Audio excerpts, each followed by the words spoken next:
Добро утро на всички! Исках да споделя едно нещо, което от много време искам да споделя с вас. Не знам защо, обаче сега намерих едно спокойно къщи в почивката ни, за да мога да говоря и съм без деца за малко. В принцип се занимавам с тях през цялия ден и ми е много натоварено. А когато съм сама и размишлявам над някои неща, които много често ме питат как да намеря пътя си, как да намеря себе си, много е важно да човек да е в покой и да е в двете енергии, мъжката и женската, и да разбере коя от тях е превес, защото много често при нас, жените, дори идва мъжката енергия, която много ни, така да се каже, потиска.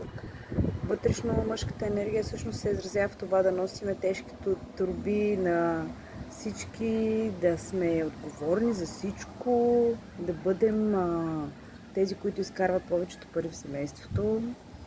И много често при жени го има това нещо.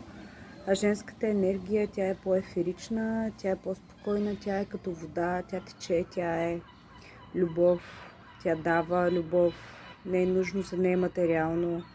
Духовното е важно при женската енергия и душата реално се лекува чрез жената, чрез женската енергия. Има го в много разкази за Атлантида, че всъщност преди години атлантите са били точно в женската енергия. Женската енергия е тази, която всъщност ние трябва да се върнем в нея, за да можем да живеем на тази земя, да живеем добре на тази земя. Защото мъжката енергия всъщност е тая, която потиска женската, която всъщност ни кара да сме по-материални, да сме по-целенасочени към работата, да сме силни, да сме могъщи, да сме най-великите. А всъщност всеки е велик, всеки има силата да излекува себе си, всеки има силата да излекува тялото си, всеки има силата в себе си.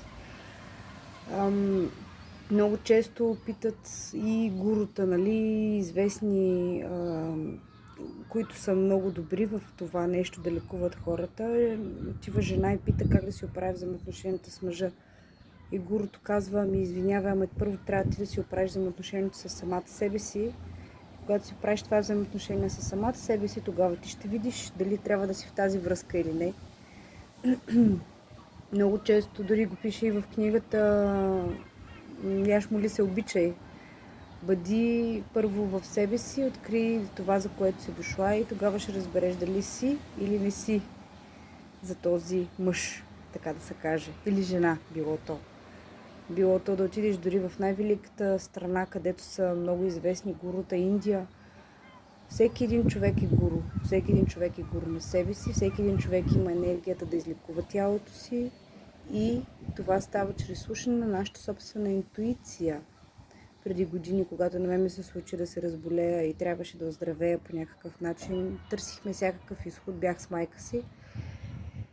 И тя ме водеше на различни психиатри, всякакви хора, които се занимават с алтернативни медицини, ако щеш. И в един кабинет, в който влезнах, начинът, по който започна общуването ни с самия лекар, пациент, така да се каже, аз разбрах, че това е моят човек, който ще ме излекува, който ще ми помогне единствено чрез енергията. Просто влезнах в самия кабинет, усетих енергията и казах: да, този човек ще ми помогне. И всичко е в интуицията в нас. Когато имаме нужда да се справим с нещо, когато имаме нужда от тежък проблем да излезнем, понякога имаме нужда от помощ, защото не винаги успяваме да се справим сами. Но отговорите винаги се крият вътре в нас. Надявам се да ви е била полезна тази информация. Чао, чао за днес!